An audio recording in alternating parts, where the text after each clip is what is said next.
ketika dunia mulai tertidur dan suara manusia perlahan menghilang. Disitulah banyak jiwa justru menemukan Tuhan, bukan lewat keramaian, tapi lewat sunyi yang membuat hati berbicara. Inilah yang akan Abah bahas. Simak sampai selesai. Tapi tidak bertuhan. Itu tidak salah ucapan itu. Kemarin Abah lihat siapa itu? Di YouTube-nya siapa? Dia bilang beragama tapi tidak bertuhan. Tapi mereka yang di sana itu mereka sebut bertuhan walaupun tidak mengaku beragama. Agama itu nggak usah diaku sebetulnya. Kalau seandainya sudah mengerti tadi semuanya, ya. Maka itulah kata Abah juga, kisah Ayub, kisah Yakub, kisah Yusuf, kisah Yunus, kisah Musa, kisah Ibrahim, kisah Nuh, kisah Adam, itu adalah selalu berkaitan antara ruhani dan jismani, antara jasad dan ruh, semuanya. Kalau kita sudah mengerti, nah, makanya masuklah ke dalam guha. Nah, walaupun baginda Nabi Muhammad pun adalah masuk ke dalam gua Hiro, tapi yang sebetulnya bukan guhanya itu beliau masuk, guha yang ada pada diri. Dan untuk masuk ke dalam guha yang ada pada diri butuh kesunyian. Maka tadi, danau yang keruh tidak bisa kau menyaksikan ikan di dalamnya. Danau yang terus kau acak-acak dengan pikiran, tadi semua kau tidak akan bisa menemukan. Karena banyak orang, bagaimana cara membuka mata batin? Yaitu, membuka mata batin itu adalah menggunakan kesunyian. Allah itu hadir pada kesunyian. Melepaskan dengan napas pelan-pelan pengakuan dari semua. Ya. Tadi, tekuk lidahmu, rapatkan gigimu, tahan napasmu, kemudian buang pelan-pelan. Rasa mengakuimu tadi kepada hidup, kepada tubuh, kembalikan wujudmu padanya. Hanya dia yang boleh wujud. Kembalikan hidupmu padanya. Hanya dia yang boleh hidup. La hayyun, la ilmun, la sami'un, la bashirun, la qadirun, la muridun, la mutakallimun, la mawjudun, bihakin illallah. Kembalikan seluruhnya.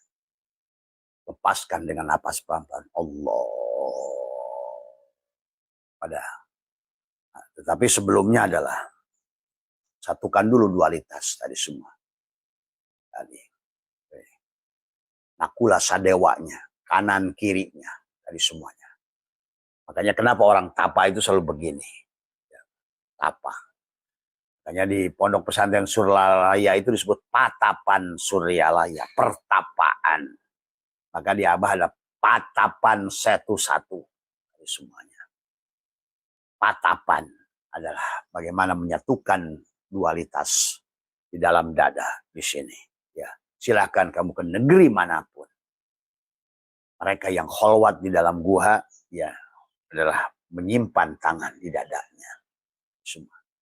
Termasuk Nabi Zulkifli yang bernama Sang Buddha Siddha Gautama itu adalah di bawah pohon bodhisattva juga sama. Menekuk lidah, merapatkan gigi, menahan nafas, itulah membuka mata batinmu semua pada kesunyian.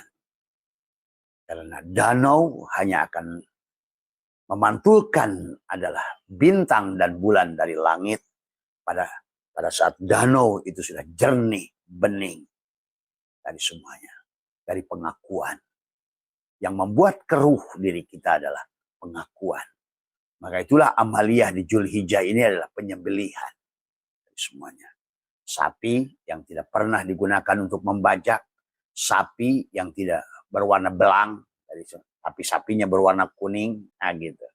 Nah, kemudian tidak pernah digunakan untuk pengairan, ya tubuh kita itu yang harus kita sembelih kalau ingin abko bersama Allah. Maka itulah al-baqarah, al-baqarah, sembelihlah sapi betina itu dari semua. Dan sapi betina itu adalah isyarahnya pada tubuh kita. Untuk apa dibunuh? Supaya nanti si tubuh ini mendapatkan surga.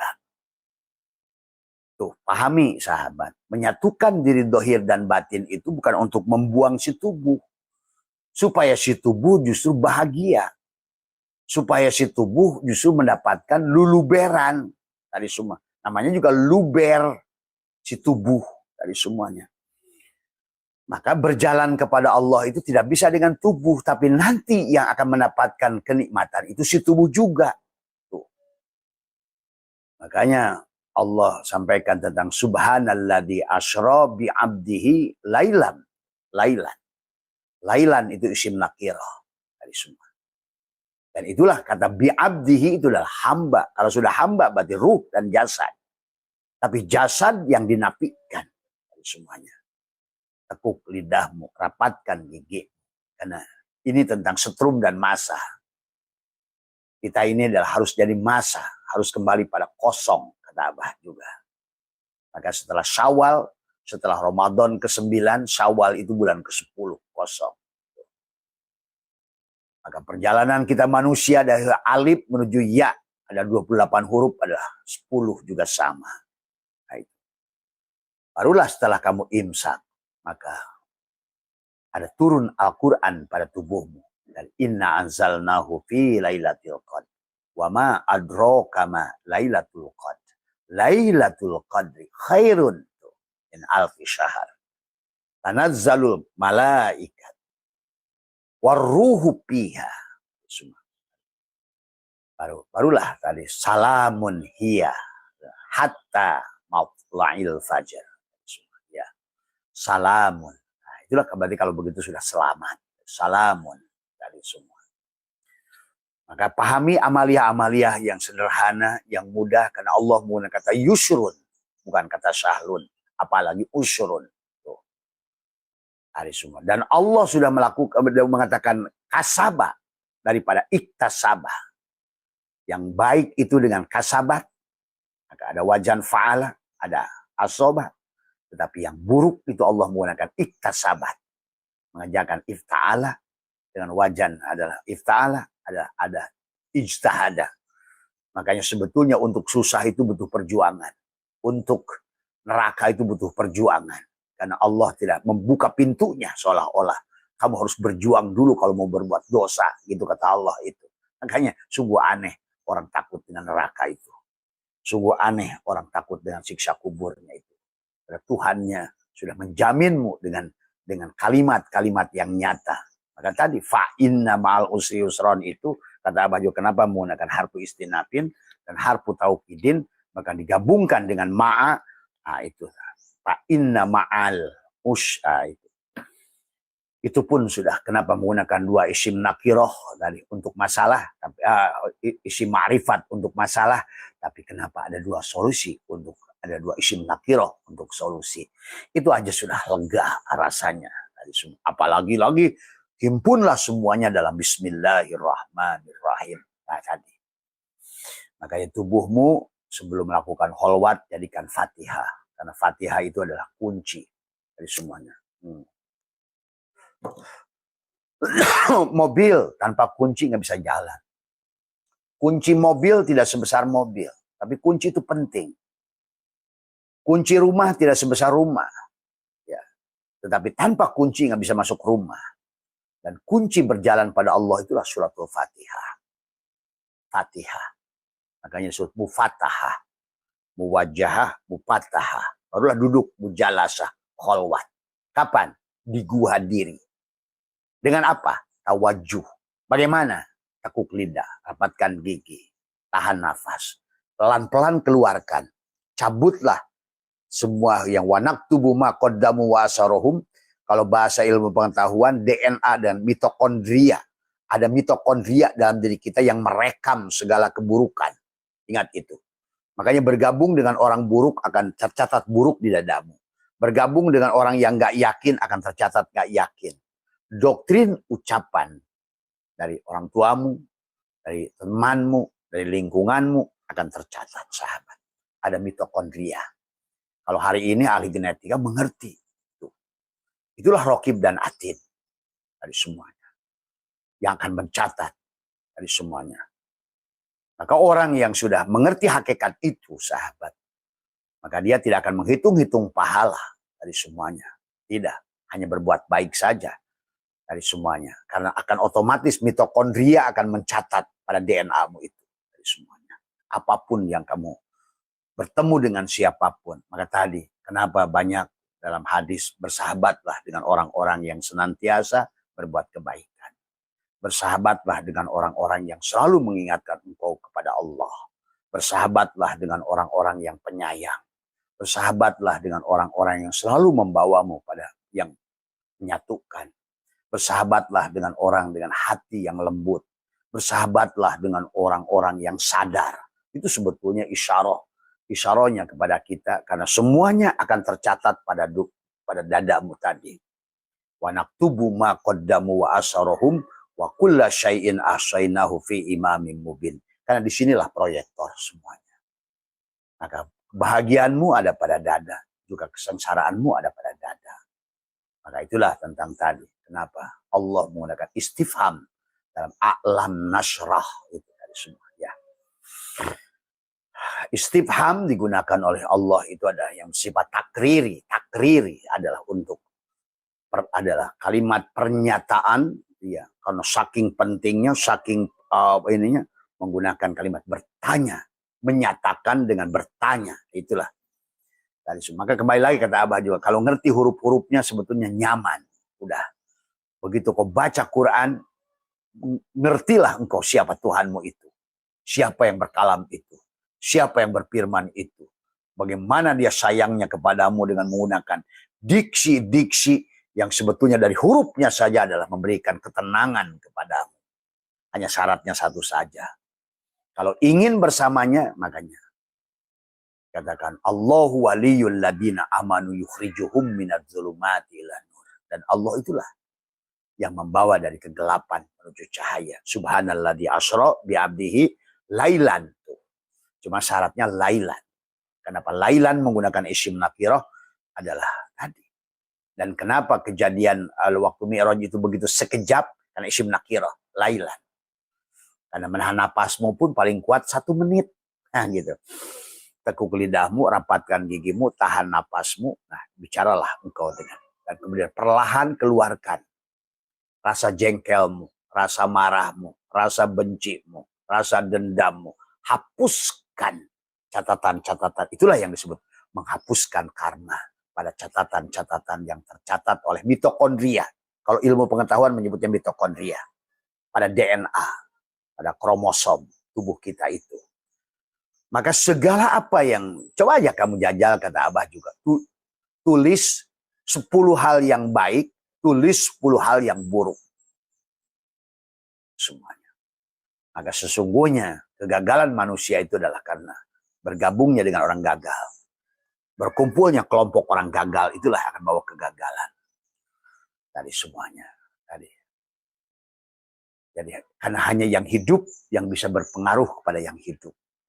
Yang mati hanya akan memberikan penyakit. Walaupun kamu hidup. Maka itulah kenapa sahabat ada bahasa adalah domba. Ya. Yang baik dimasukkan 10 domba yang baik dimasukkan kepada domba yang buruk. Kan tadi buruklah 10 domba yang buruk itu. Itulah sifat keburukan, ibarat bakteri, ibaratkan virus, ibaratkan flu, influenza akan berpengaruh. 1 orang flu akan berpengaruh kepada orang yang sehat. Nah inilah sifat keburukan yang bahaya dan semua. Ya. Maka disitulah sesungguhnya. Maka kenapa di waktu tertentu mereka para aulia itu masuk ke dalam guha. Bertapa, kholwat, mengosongkan, membuat ruang dari semua. Karena tawakal itu anggaplah dirimu sekarang 100%. Yang disebut tawakal, berapa persen yang kamu mewakilkan pada Allah. Nah itu. Karena Allah memang sudah menjaminmu kalau kamu tawakal. Kalau kamu adalah masa, maka dia setrum. Tapi kalau selama kamu setrum, maka dia masa. Sementara kamu tidak punya daya kekuatan. Sementara dia sudah jadi masa. Tapi pada saat kamu adalah setrum, masa, maka dia setrum. Itu napi isbat. Napi itu adalah menjadikan masa. Isbatkan pada setrum. Tapi setrum tanpa masa juga tidak bisa nyala. Gitulah. Maka disinilah kata Abah juga. Sehebat-hebatnya basor, tanpa basir, tanpa mata. Tak nampaklah keindahan dunia ini. Maka nggak bisa dipisahkan dari semua. Pada kopiko ada gula dan manis. Nur Insan, Nur Muhammad, Nurullah tidak bisa dipisahkan sebetulnya. Karena itulah maka tadi kenapa dia tajalikan kita ini. Hal ata alal insan hinum minad dari lam yakun syai'a madhkura. Sesungguhnya adalah inilah tujuan Tuhan. Bukan tujuan kita makhluk. Tujuan dalang, bukan tujuan wayang. Tinggal si wayang itu mau jadi hamba, digunakan oleh dalang untuk tujuannya. Apa tujuan dalang? Supaya nyata dia. Asmaul Husna. Maka tidak ada jalan lain kepada si wayang adalah tadi. Untuk mendapatkan tahalli, maka harus mentaholi sifat tubuhnya. Karena sifat tubuh ini adalah hawa nafsu yang selalu membawa kepada keburukan. Bahasanya kalau tubuh, bahasanya adalah selalu ingin ke kiri. Kalau Allah, ruh, ingin ke kanan. Gitu kan tadi. Maka sejuta kali kau ingin ke surga, kau sedang menjauhi surga. Sejuta kali kau takut dengan neraka, kau sedang berjalan menuju neraka. Sejuta kali kau adalah ingin bebas dari siksa kubur, kau berjalan ke dalam siksa kubur. Nah inilah. Kalau menggunakan jasad dari semua. Nah kata Abah, jasad ini serba salah. Kalau belum dia lebur pada Allah. Dikasih ilmu jadi barsiso. Dikasih harta jadi Salabah dan Korun. Dikasih jabatan jadi Fir'aun. Inilah masalahnya. Dan itulah yang diisyarahkan Allah. Tentang kisah Yakub, tentang kisah Ayub, tentang kisah Ibrahim, Musa, Nuh, Yunus, Yusuf yang dipenjara di guhanya. Inilah tubuhnya. Siapa Yusuf? Adalah jiwa kita yang terpenjara. Akibat apa? Tadi. Karena siapa Yunus? Jiwa kita. Siapa ikan? Tubuh kita.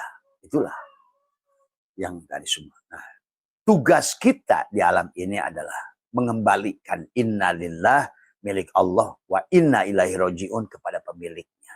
Itu saja. Maka selama kamu yang positif, maka tidak mungkin positif lawan positif. Nah gitu. Maka didohirkan oleh ada elektron, ada proton, ada anoda, ada katoda, ada plus, ada min. Kamu bisa pergi ke satu tempat, kalau seandainya akinya itu adalah 1 plus, 1 minus. Tuh. Kamu bisa jalan kemanapun dengan motor, asal akinya plus dan minus. Demikian pula turbo, aerodinamisnya pesawat terbang, hanya akan bisa berputar kalau plus dan minus.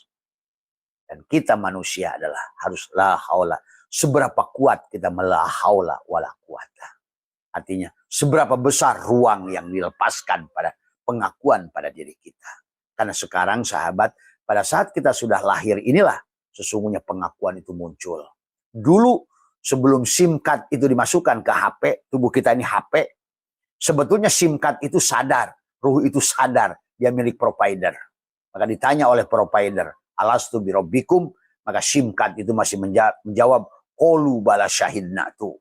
Tapi begitu masuk ke HP, nah itulah muncullah pengakuan, saya adalah Apple, saya adalah gitu, ada Samsung, saya adalah Sony, saya adalah itu. Nah, itulah sebetulnya yang menjadikan akhirnya kendalinya ada pada casing HP-nya. Sementara casing HP yang kamu bisa rasakan sendiri, gonta-ganti terus. Gitu kan tadi semua. Walaupun SIM card-nya dengan SIM card yang sama. Hampir mirip sebetulnya. Kalau kalian sudah mengerti. Dan memang tujuan Tuhan menciptakan HP itu bukan selain alat untuk komunikasi, juga untuk mengingatkan. Karena kullu syai'in babun ilallah. Segala sesuatu itu adalah jalan untuk pintu untuk kembali pada Allah. Maka dengan HP pun sama. Sesungguhnya Tuhan mengingatkan kita. Ini semua. Maka selalu berkaitan dengan angka 3 di dunia ini. Dari semua. Nur Insan, Nur Muhammad, Nurullah. Semua. Sama saja. Makanya kenapa pendidikan 2 S1, S2, S3. Dari semuanya. Itu angka 3. Karena istilah dohir ini dari alam misal, alam ansam, alam insan. Muhammad, Rasul, Allah. Muhammad lah semuanya. Muhammad, Rasul yang diutus. Pasir pun Muhammad sebetulnya. Utusan. Apa kamu kira pasir itu bukan Rasul? Kalau dia bukan Rasul, utusan Tuhan, tajali Tuhan pada pasir itu. Nggak ada bangunanmu itu. Semua. Jadi tidak ada di dunia ini yang bukan utusan. Kalau sudah ngerti tauhidnya. Jadi itu ya Mas Umar, kenapa adalah para nabi itu di guha adalah untuk kholwat. Tetapi pahami guhanya. Kalau Mas Umar nggak usah ke guha. Tapi kalaupun mau ke guha, Abah masih sekali-sekali pergi ke hutan. Pergi ke pinggir pantai. Untuk kholwat, cari keheningan malam. Duduk, kholwat. Tekuk lidah, rapatkan gigi. Kakinya bersila, matanya dipejamkan. Nah itulah. Atau sahabat-sahabat yang sudah liko. Belajar liko. Nah itulah juga dalam guha. Pada saat kalian liko, tutup matamu, tutup telingamu, tutup hidungmu, tutup mulutmu, satukan pada sod di dadamu. Itu semua. Kaf, ha, ya, ain, sod di dadamu, maka itu pun masuk ke dalam guha. Maka engkau akan masuk, akan menyelam ke dalam, maka akan menyaksikan adalah keagungan Allah pada dadamu. Tadi semuanya. Menyaksikan kebenaran Allah pada dadamu. Tadi semua. Dengan penglihatan dia. Tadi semua. Ya. Nah inilah kenapa istilah guha. Kenapa para nabi ibaratkan naik adalah berkholwat di guha. Tadi semua ya. Inilah guhanya. Tubuh kita sendiri. Ashabul Kahfi ya sama. Ashabul Kahfi itu guhanya tubuhnya itu sendiri. Siapa Kitmir? Ya dia tuh. Maka dikisahkan Kitmir masuk surga. Nah, itu. Karena pada dasarnya tubuh kita ini anjing. Tubuh kita ini babi. Tubuh kita ini monyet. Maka ulaika kal an'am. Maka disebut basyarun. Maka Nabi Muhammad berkata, al-insan hayawanatik. Hanya binatang yang berlogika. Maka kata Abah nggak ada bedanya manusia dengan binatang. Sama-sama punya kaki, punya tangan. Sama-sama dua mata, dua telinga, dua alis. Binatang juga. Satu mulut, dua lubang hidung. Semua. Punya perut, punya kaki. Tapi yang membedakan adalah mereka dengan kita adalah kolbu. Dada. Itu saja. Maka seolah-olah binatang itu nyindir. Allah itu nyindir. Mau selalu ulaika kal an'am. Ulaika kal an'am. Maka tadi kenapa Al-Quran itu surat Al-An'am itu surat ke-6. Semuanya. Maka perjalanannya dari suratul Fatihah itu masuk Al-Baqarah. Adalah dari Al-Baqarah itu adalah kamu sembelih dulu dirimu. Tadi masuklah ke dalam guha. Tadi semua. Ya, lepaskan adalah tadi dengan tawajuh, tapakur, tazakur, tawakul. Mau berapa persen kamu bertapakur, berapa persen lah yang diisi ruang. Taholi, berapa besar taholimu, seberapa besarlah tahalimu. Kalau taholimu adalah ruang sebesar 1 meter persegi, maka tahalimu akan diisi sebesar. Coba aja gelas. Gelas botol ini penuh. Maka pada saat botol ini dibuang pengakuannya setengah, maka udara akan mengisi. Dan cahaya akan mengisi setengah. Buang lagi 3/4, maka dia akan mengisi 3/4. Itulah. Tuhan itu selalu otomatis sebetulnya. Tinggal kamu mau bertawakal kepadanya. Dari semuanya.